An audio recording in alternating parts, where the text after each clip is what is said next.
सभी दोस्तों को राम राम, नमस्कार, सत श्री अकाल, जय श्री कृष्णा, राधे राधे। दोस्तों, यह परम सौभाग्य की बात है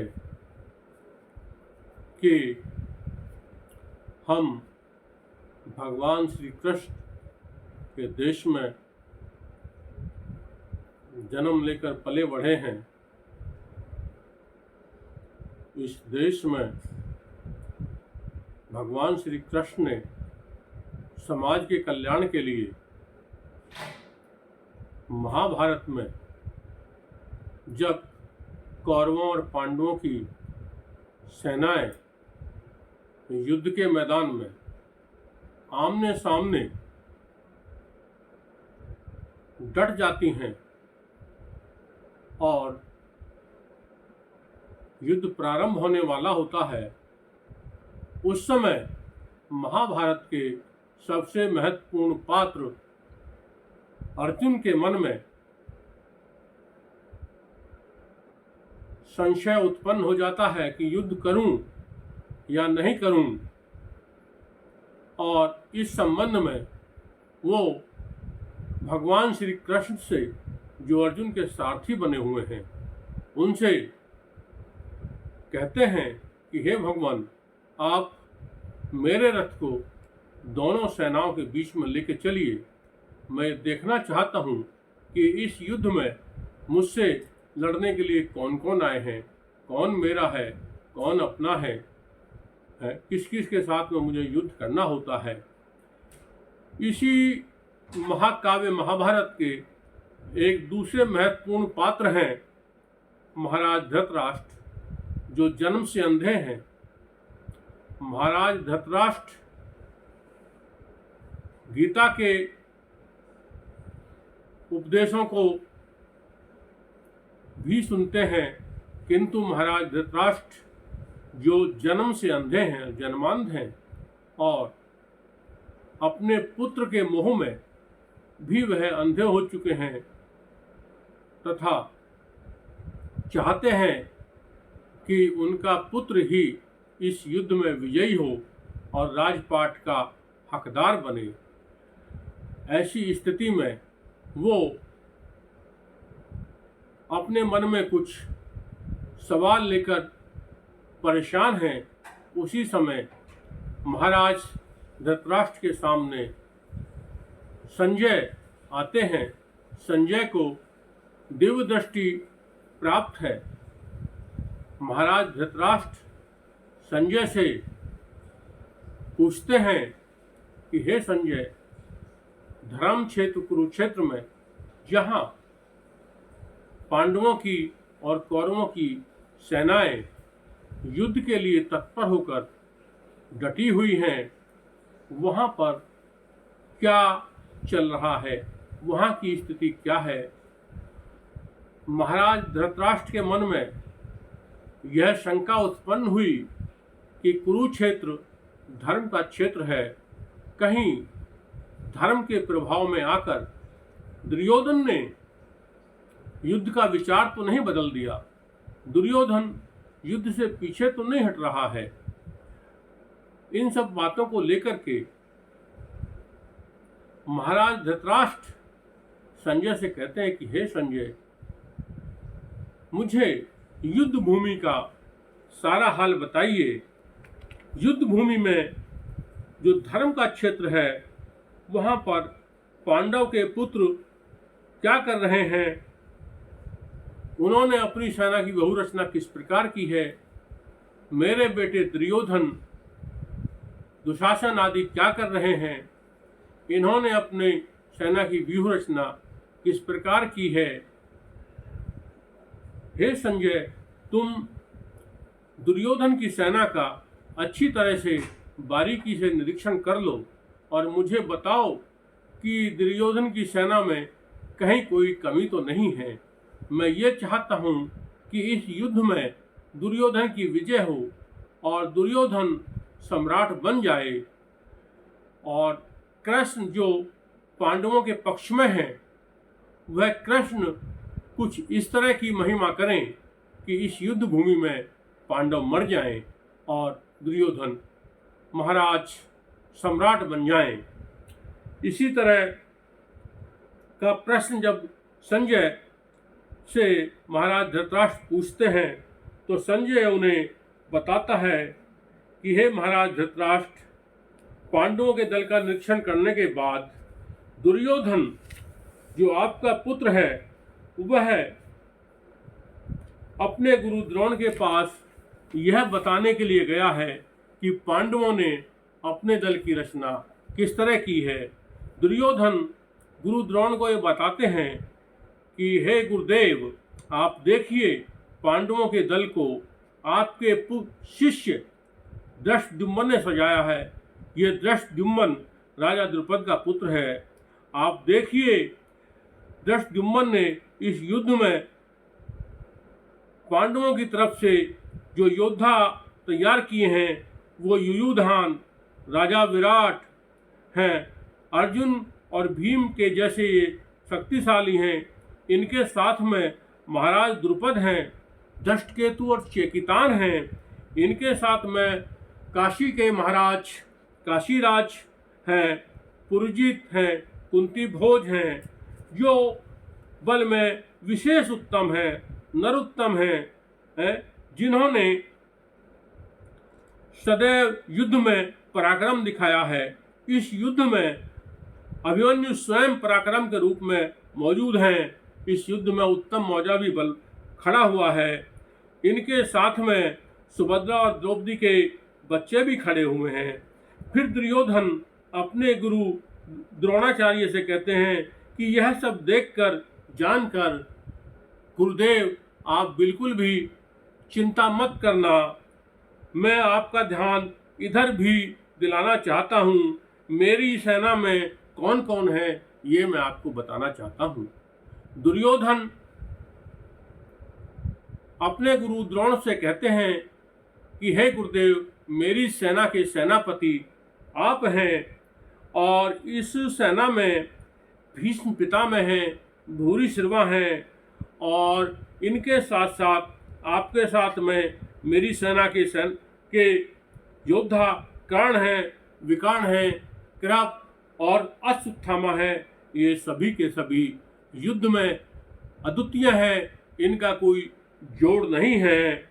इन्होंने युद्ध में कभी पराजय स्वीकार नहीं की, हमेशा विजय का वर्ण किया है। इन्होंने युद्ध में हमेशा विजय प्राप्त की है। तो मेरे दल में भी गुरुदेव ऐसे अनेकों वीर हैं जो आपके एक इशारे पर अपनी जान भी दे सकते हैं। मेरे सभी जवान हथियारों से लैस हैं, उत्तम हथियार हैं उनके पास। तुम उन्हें बस एक आदेश देना और तुम्हारे आदेश पर ये सब पांडव दल को भगा देंगे। पांडव दल में गुरु द्रोण दम ही नहीं है, वहाँ भीम के अलावा और कहाँ है। पांडव दल भीष्म पितामह के सामने कैसे रुक पाएगा। भीम को ये वीर सैनिक सब मार भगा देंगे। दुर्योधन राजनीतिक दृष्टि से, सैन्य सम्मान की दृष्टि से, सैनिकों का पराक्रम जोश बढ़ाने के लिए अपने सैनिकों को संबोधित करते हुए कहते हैं कि हे मेरे बहादुर जवानों, आप भी ध्यान से सुनो। भीष्म पितामह बड़े बुजुर्ग हैं और वृद्ध हैं, आप हमेशा इनकी सुरक्षा करना, इनकी सुरक्षा से कभी दूर मत जाना, पीछे मत हट जाना। दुर्योधन की बात सुनने के बाद बाबा भीष्म ने गर्जना की और उन्होंने अपना शंख बजाकर युद्ध की घोषणा कर दी। इसके बाद और अचानक जोर से शोर गूंजने लगा जो बहुत भयंकर था। ढोल नगाड़े, शंख मृदंग, युद्ध के बाजे सब एक साथ बजने लगे। पांडव दल भी पीछे नहीं था, वह भी इस सब के लिए तैयार था। पांडव दल बिल्कुल नहीं घबराया। भगवान श्री कृष्ण जो अर्जुन के सारथी थे, उनके रथ पर दिव्य शंख बजने लगे। भगवान श्री कृष्ण ने अपना शंख बजाया, अर्जुन ने अपना शंख बजाया और 5 जन व देवदत्त शंख के साथ पांडु शंख भी गूंजने लगा। इन शंखों की आवाज को सुनकर के सारा भूमंडल घूम गया और अनंत विजय की गरज जब सुनाई दी तो फिर और भी दूसरे योद्धाओं ने, जैसे नकुल और सहदेव, काशीराज, शिखंडी, सात्यकी, इन्होंने भी अपने अपने शंख बजाए। बच्चों ने भी युद्ध का उद्घोष किया। उस घोष को सुनकर के दिल दहलता था, कलेजा फटने को आता था। अर्जुन युद्ध के लिए तत्पर युद्ध मैदान में अपने रथ पर सवार थे। भगवान श्री कृष्ण उनके सारथी थे। अर्जुन के रथ के ऊपर ध्वजा पर हनुमान जी विराजमान थे। अर्जुन ने शंखनाद होते ही अपने धनुष की डोरी खींची, लेकिन उनके मन में एक ख्याल आया और अर्जुन ने भगवान श्री कृष्ण से पूछा कि हे मधुसूदन, हम आज युद्ध के मुहाने पर खड़े हुए हैं, युद्ध का शंखनाद बज हो चुका है, क्या मैं इन सभी को देख लूं?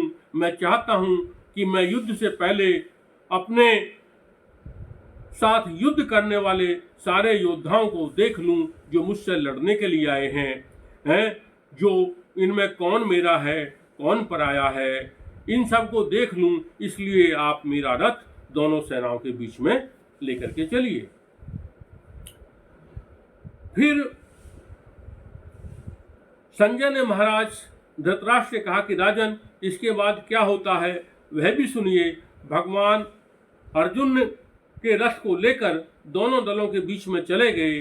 भगवान श्री कृष्ण ने अर्जुन का रथ दोनों दलों के बीच में खड़ा कर दिया। भीष्म पितामह, गुरु द्रोण, सारे कुरुवंशी वहां लड़ने को खड़े हुए हैं। अर्जुन ने अपने रथ से इन सभी कुरुवंशियों को देख लिया जो युद्ध के मैदान में युद्ध करने के लिए तैयार खड़े हुए हैं। अर्जुन को देखकर भगवान श्री कृष्ण बोले, हे अर्जुन, इन योद्धाओं को तुम जी भर के देख लो। जिस समय द्रौपदी का चीरहरण हुआ था, जिस समय सभा में धर्म का नाश हो रहा था, उस समय ये सारे के सारे योद्धा उस सभा में मौजूद थे। अर्जुन ने अपने रथ से युद्ध के लिए तत्पर सारे कौरवों को देखा। अर्जुन ने देखा कि इस युद्ध में चाचा हैं, ताऊ हैं, पुत्र हैं, पौत्र हैं, गुरु मित्र हैं, ससुराल पक्ष के लोग हैं, मामा भी हैं, और इन सब को युद्ध के मैदान में डटा हुआ देख करके अर्जुन अधीर हो जाता है, बेचैन हो जाता है और वह परेशान हो जाता है। उसका शरीर थर थर थर थर कांपने लगता है, गला सूख जाता है, पसीना शरीर से बहने लगता है, हाथ से गांडीव भी छूट जाता है। वह परेशान हो जाता है और उसका सिर चकराने लगता है। वह अपने आप को भूल गया। फिर अर्जुन भगवान श्री कृष्ण से कहते हैं कि हे भगवान मधुसूदन, मुझे बताओ, इन्हें मारकर मुझे क्या मिलेगा? यदि मैं इन सबको मारूंगा तो मेरे तो कुल का नाश हो जाएगा। मैं इन्हें नहीं मारूंगा, मैं भीख मांग कर खा लूंगा, सन्यासी बन जाऊंगा, लेकिन ऐसे राज्य को मैं प्राप्त नहीं कर सकता जो मेरे अपनों के खून से सना हुआ हो। जिन लोगों के लिए मुझे राज्य चाहिए वे सब तो इस युद्ध में मर जाएंगे। हे भगवान श्री कृष्ण, मैं अपने घर वालों से युद्ध नहीं करूंगा। इस तरह अर्जुन के मन में घर वालों के प्रति प्रेम उत्पन्न होता है, मोह उत्पन्न होता है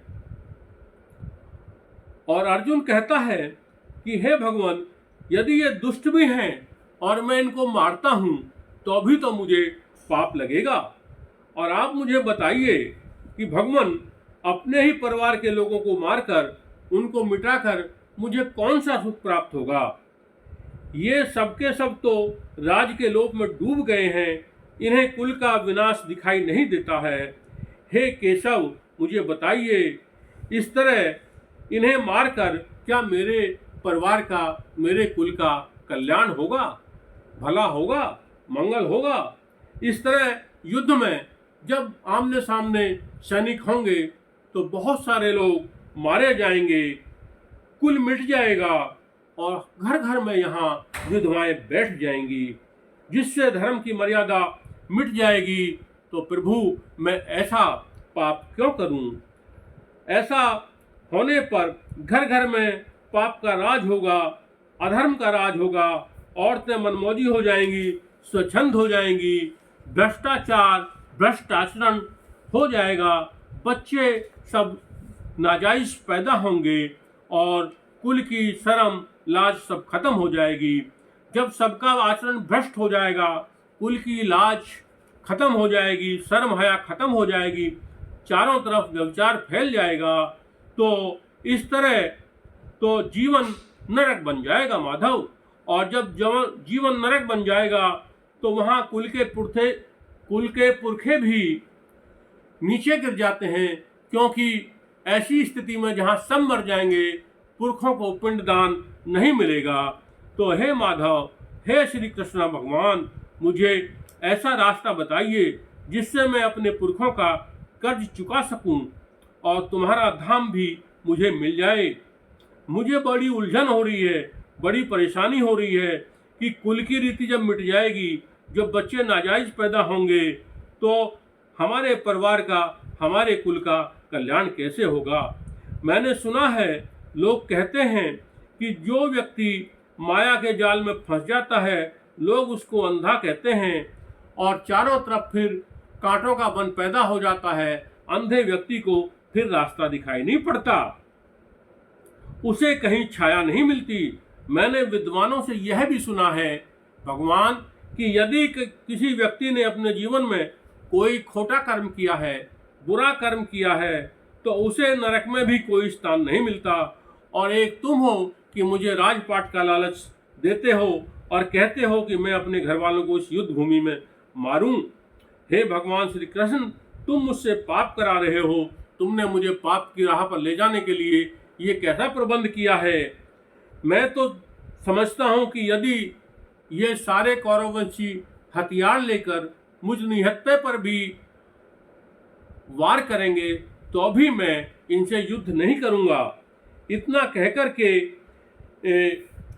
अर्जुन अपने रथ पर बैठ जाता है, उसके हाथ से गांडीव छूट जाता है। अर्जुन अपने मन में बहुत दुखी होता है। तो मित्रों, दोस्तों, ये गीता के प्रथम अध्याय की बातें हैं। मैंने आपकी कृपा से, प्रभु की कृपा से गीता को पढ़ा है, गीता के उपदेशों को समझने का प्रयास किया है और गीता में जो कुछ भी भगवान श्री कृष्ण ने कहा है उसको मैंने अपने शब्दों में प्रस्तुत करने का प्रयास किया है। आशा करता हूँ कि मेरे द्वारा की गई है प्रस्तुति आप सबको पसंद आएगी, आप सब इसे ध्यान से सुनेंगे। मैं पश्चिमी उत्तर प्रदेश का रहने वाला हूँ। हमारे यहाँ रागनी का भी बहुत अच्छा प्रचलन है। मैंने रागनी के रूप में गीता को अनुवाद करने का प्रयास किया है। मैं इस प्रयास में सफल हूँ या असफल हूँ, मुझसे हो सकता है इस प्रयास में कहीं त्रुटियां भी हुई हों, लेकिन मैं चाहता हूँ कि अगर आपको लगे कि मेरा प्रयास सफल है और आप मेरी त्रुटियों को क्षमा कर सकते हैं, तो मेरे द्वारा प्रस्तुत गीता के प्रथम अध्याय के संबंध में आप ध्यान से सुने कि भगवान श्री कृष्ण गीता में किस तरह अर्जुन को समझाते हैं, धृतराष्ट्र किस तरह संजय से सवाल करते हैं, संजय किस तरह धृतराष्ट्र के सवालों का जवाब देते हैं।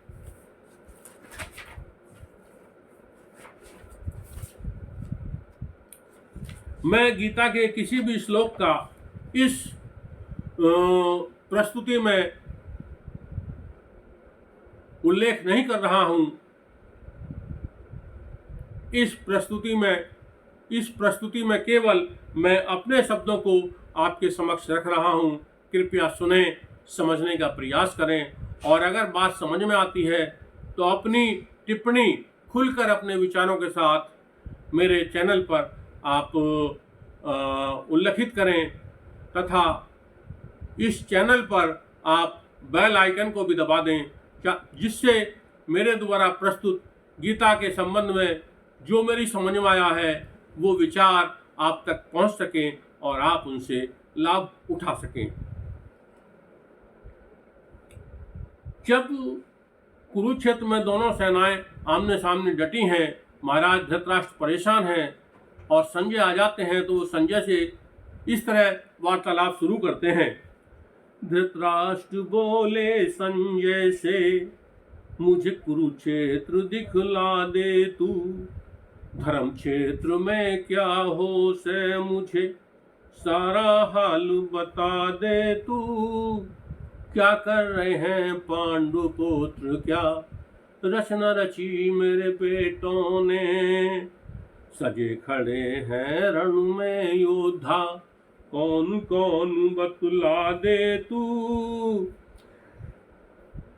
धृतराष्ट्र बोले संजय से, मुझे कुरुक्षेत्र दिखला दे तू, किसकी होगी जीत युद्ध में, कौन गिरेगा धरती पर, इसमें दुर्योधन ही जीते, ऐसा कुछ करवा दे तू। धर्म क्षेत्र में क्या हो से मुने, धर्म क्षेत्र में क्या हो से मुझे सारा हाल बता दे तू। दुर्योधन की सारी सेना अच्छी तरह सजी है क्या, बारीकी से जांच परख ले, हो कमी कोई बतला दे तू। धर्म क्षेत्र में क्या हो से मुझे सारा हाल बता दे तू। मेरा मन तो यूं चाह वैसे, दुर्योधन सम्राट बने, युद्ध भूमि में मर जा पांडव, कृष्ण को समझा दे तू।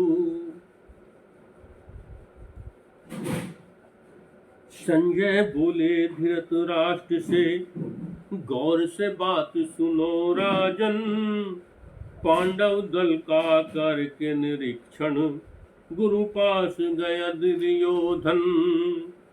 उसने कहा द्रोण से देखो, गुरु गौर से ये पांडव दल, इसे सजाया है द्रुपद पुत्र ने, शिष्य आपका है धृष्टद्युम्न। इसमें सजे खड़े हैं देखो, युयुधान और राजा विराट, अर्जुन भीम से बलशाली सब, साथ में निके हैं द्रुपद। गौर से बात सुनो राजन, दृष्टिकेतु और चेकितान संग, काशीराज बलवान खड़े, कुरजित कुंती भोज हैं इनमें, जो हैं बल में नरोत्तम। युद्धामन्यु पराक्रम स्वम, उत्तम ओजा है बलवान, इनके संग में सजे खड़े हैं द्रौपदी सुभद्रा के आत्मा। गौर से बात सुनो राजन, गौर से बात सुनो राजन। अपने मन में गुरु द्रोण तुम, नहीं तनिक भी घबराना, जरा गौर से सुनो इधर में, आपको चाहूं बतलाना। आप है मेरे दल के नेता, भीष्म पिता में भूरी शिरवा, आपके संग हैं कर्ण विकर्ण, कृप और हैं अश्वत्थामा। नहीं तनिक भी घबराना, सभी युद्ध में अद्वितीय हैं, वर्ण विजय का किया सदा, एक ही सारे पर मिट जाएं, ऐसे दल में वीर है नाना, नहीं तनिक भी घबराना।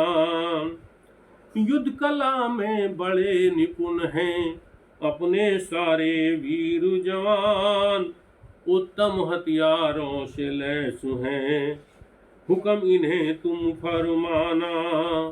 कौन रुकेगा इनके आगे, भीष्म पिता जहाँ रक्षक हैं, पांडव दल में दम ही क्या है, भीम कुमार भगा आना, नहीं तनिक भी घबराना।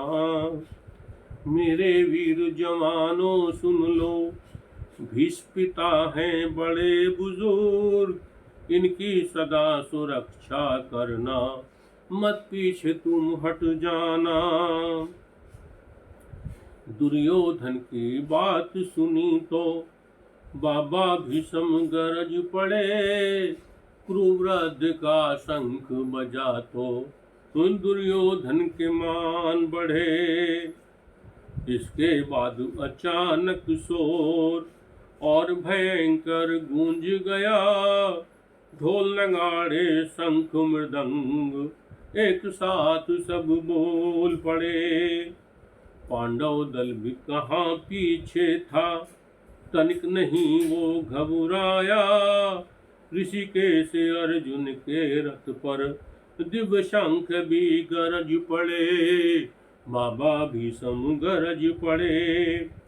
पांच जन्य में पौंड्रु संग, पांच जन्य में देवदत्त संग, पौंड्रु शंख ने नाद किया, घूम गया भूमंडल सारा, अनंत विजय जब गरज पड़े, बाबा भीष्म गरज पड़े। इतने पर ही नहीं रुके वो, नुकुल और सहदेव उठे, काशी राज शिखंडी सात्यकी, धृष्टद्युम्न के शंख बजे, बाबा भीष्म गरज पड़े। शंख बजाया विराट राज ने, बच्चों ने उद्घोष किया, सुन के घोष कलेजा दहले, दिल कुरियों के फाट पड़े, बाबा भीष्म गरज पड़े। रथ के ऊपर हनुमान थे, सुमरन कर गांडी उठाया, डोरी खींच लई अर्जुन ने, किंतु मन में ख्याल आया, कहने लगा कृष्ण से अर्जुन, हे मधुसूदन सखा श्रेष्ठ, दोनों दलों के मध्य चलो, मैं देखूं लड़ने कौन आया, कौन कौन योद्धा है रण में, युद्ध की इच्छा लेके मन में, किस किस से मुझे लड़ना होगा, कौन है अपना कौन पराया, किंतु मन में ख्याल आया, जी भर के मैं देख लूं उनको, जो लड़ने को आए हैं, अंधे के पापी पुत्रों को नहीं किसी ने समझाया, किंतु मन में ख्याल आया। इतना कह संजय फिर बोला, इतना कह संजय फिर बोला, राजन सुनो हुआ अब क्या, ऋषिकेश ने अर्जुन का रथ दोनों दलों के मध्य किया, भीष्म पिता में गुरु द्रोण कुरुवंशी सब लड़ने को खड़े, अपने रथ से गुड़ाकेश ने सब कुरुओं को देख लिया, ऋषिकेश ने अर्जुन का रथ दोनों दलों के मध्य किया। मधुसूदन ने कहा पाठ तुम इन्हें देख लो जी भर के, ये सारे थे सभा भवन में जहाँ धर्म का नाश हुआ, ऋषिकेश ने अर्जुन का रथ दोनों दलों के मध्य किया। पृथपुत्र ने देखा रथ से खड़े हैं चाचा ताऊ सारे, पुत्र पौत्र गुरु मित्र ससुर मामा को देख अधीर हुआ, ऋषिकेश ने अर्जुन का रथ दोनों दलों के मध्य किया। जब अर्जुन ने युद्ध को तत्पर सारे रिश्तेदार देखे, लगा कांपने थर थर थर थर, थूक गले में सूख गया। ऋषिकेश ने अर्जुन का रथ दोनों दलों के मध्य किया। बहने लगा पसीना गात से, हाथ से गांडीव छूट रहा। चक्कर खाने लगी खोपड़ी, अपने आप को भूल गया। कहने लगा कृष्ण से अर्जुन, हे मधुसूदन मुझे बता, क्या पाऊंगा मैं इन्हें मार कर, कुल का नाश मन देख लिया। सन्यासी बन के जी लूंगा मैं, भीख मांग के खा लूंगा। ऐसे राज्य को मैं क्यों चाहूं, जिसने अपना ही लहू पिया, कुल का नाश मन देख लिया।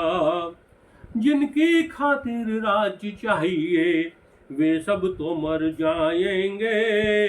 नहीं लड़ूंगा मैं घर वालों से, मन में मोह उत्पन्न हुआ, कुल का नाश मन देख लिया। अगर दुष्ट है मैं इनको मारूं, तो भी पाप लगेगा मुझे।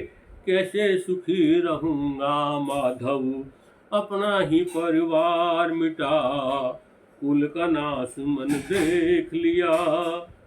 नहीं दिखता कुल का नाश इन्हें, ये सारे लोभ में डूब गए।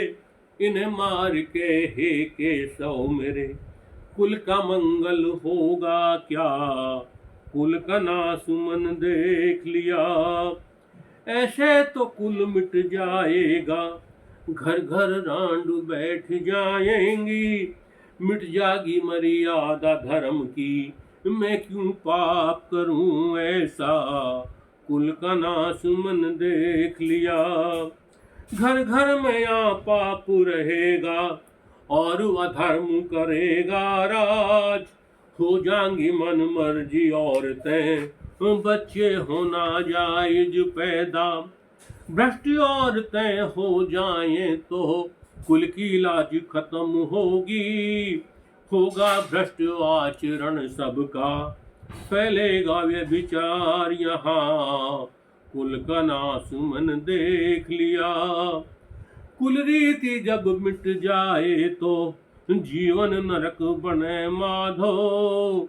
पुरखे कुल के गिर जाते हैं, पिंडदान ना मिले जहां, कुल का नाश मन देख लिया। कैसे कर्ज चुके पुरखों का, कैसे मिले तुम्हारा धाम। मुझे बताओ हे मधुसूदन, मैं उलझन में फंसा हुआ, कुल का नाश मन देख लिया।